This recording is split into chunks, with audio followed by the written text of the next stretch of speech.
Вітаю, друзі! Сьогодні рівно 2 роки, як знятий з посади головкома генерал Валерій Залужний. Це рішення прийняв Володимир Зеленський, президент та Верховний Головнокомандувач, згідно своїх повноважень і думок, що це може покращити ситуацію на фронті.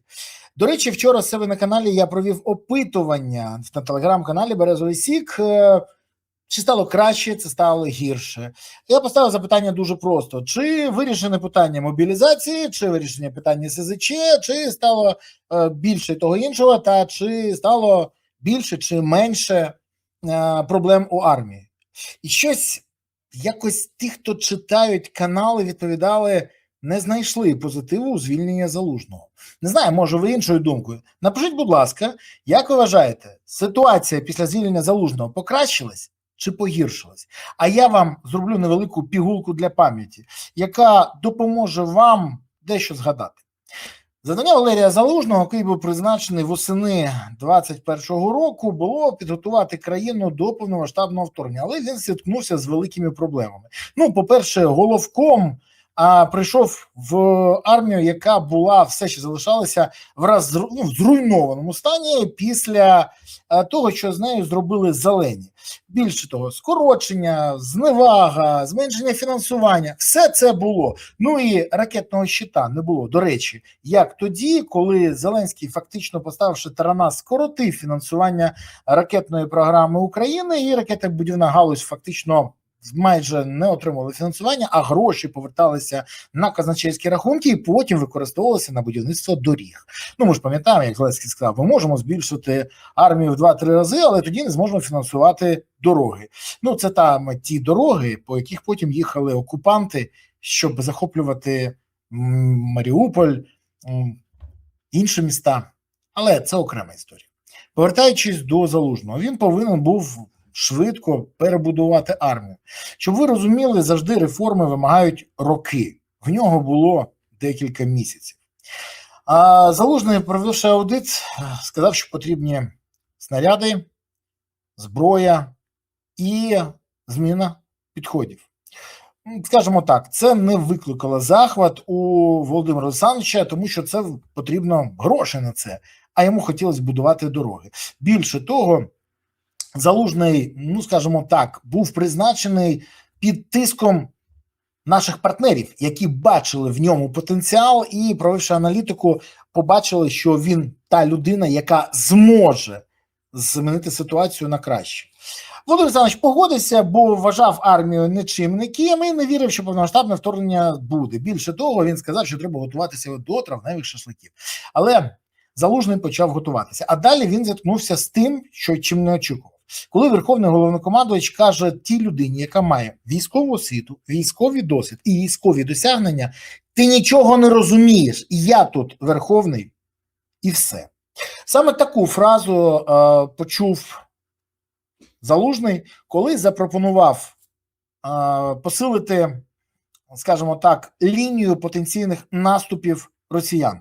Там була ще одна фраза: «Ти що, хочеш, щоб долар був по 100?» Я не жартую, саме ця фраза була сказана на ставці і саме такою мовою. Більше того, це мені повідомило декілька людей, які були присутні на ставці. Тоді Зеленський просто закатив істерику через те, що Залужний разом з Резніковим вимагають ввести військовий стан.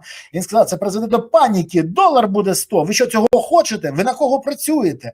Залужний повідомив, що він працює на Україну.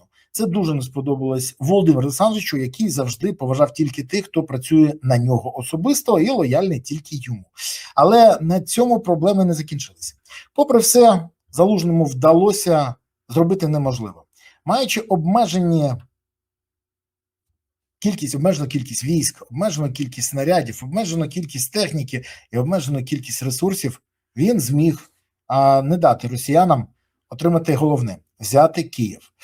Більше того, він використав ту тактику, яку на Заході вважали взагалі дуже несучасною і стародавньою. Це тактика, яку використовували давні гуни, скіфи та інші племена для того, щоб протистояти великій орді, яка йде при обмеженій кількості ресурсів. Це мобільна оборона. Саме завдяки мобільній обороні і нестандартним рішенням вдалося Залужному зупинити росіян, а вже незабаром перейти в контрнаступ.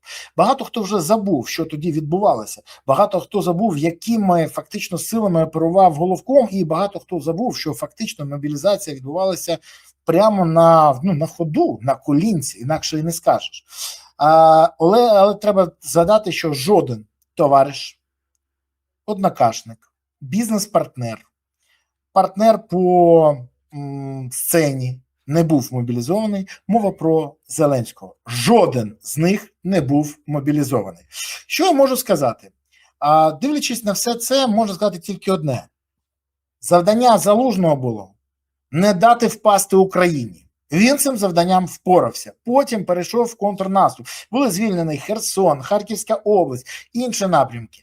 Але це дуже не сподобалось Зеленському. І далі почались проблеми. Проблем було багато. У 22-му році, наприклад, якщо хтось забув, спецпідрозділ СБУ штурмував центр управління Головкома, в якому знаходились в той момент представники НАТО і західних командувань.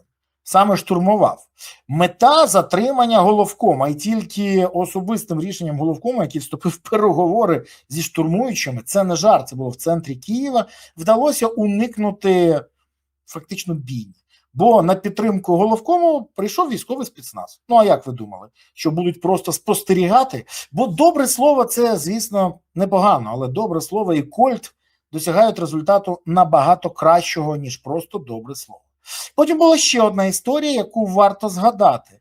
Залужний був на оперативному командуванні, це була закрита інформація, про неї ніхто не знав, черговий виїзд на фронт на Запорізькому напрямку, і потім відбувся дзвінок. Залужний взяв слухавку, 30 секунд, які він говорив з Офісом президента, це не про що. Він поклав слухавку, і менше ніж за хвилину прилетіла ракета. Залужного врятувало дві речі.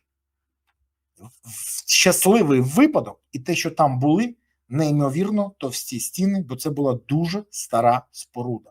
Ще з, скажімо так, радянських часів, ну а якщо бути точніше, до радянських.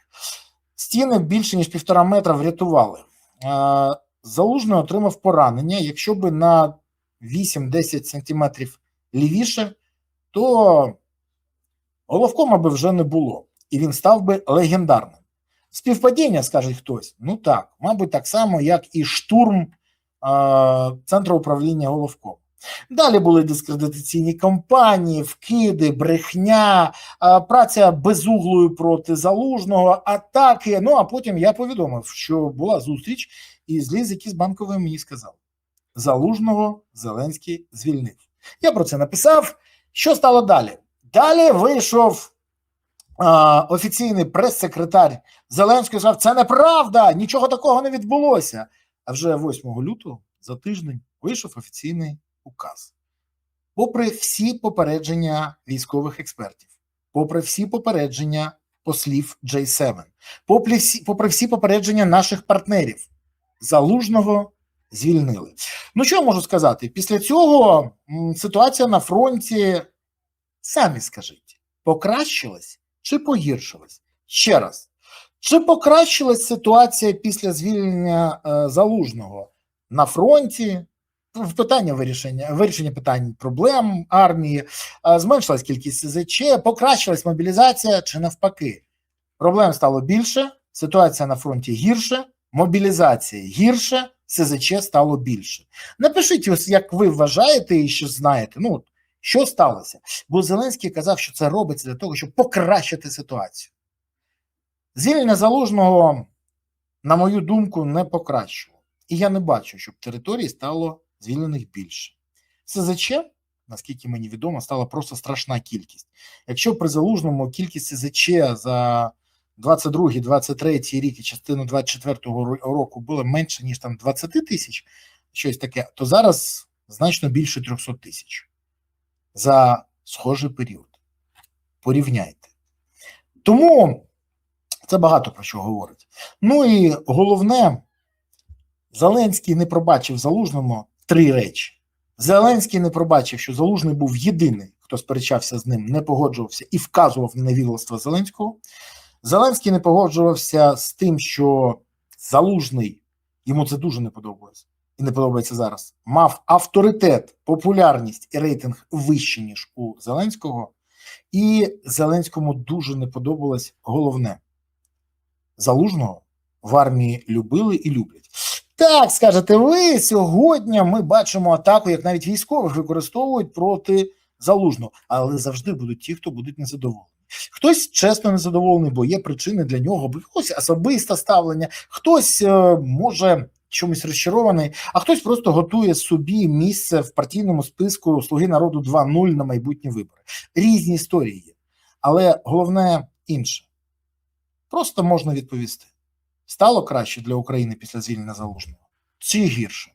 Якщо при Залужному ми звільняли землі, території і говорили про перемогу, то зараз Зеленський шукає мир в очах Путіна і розповідає про дипломатичні рішення. Слово «перемога» взагалі не згадується, а про Крим я від Зеленського взагалі нічого не чую.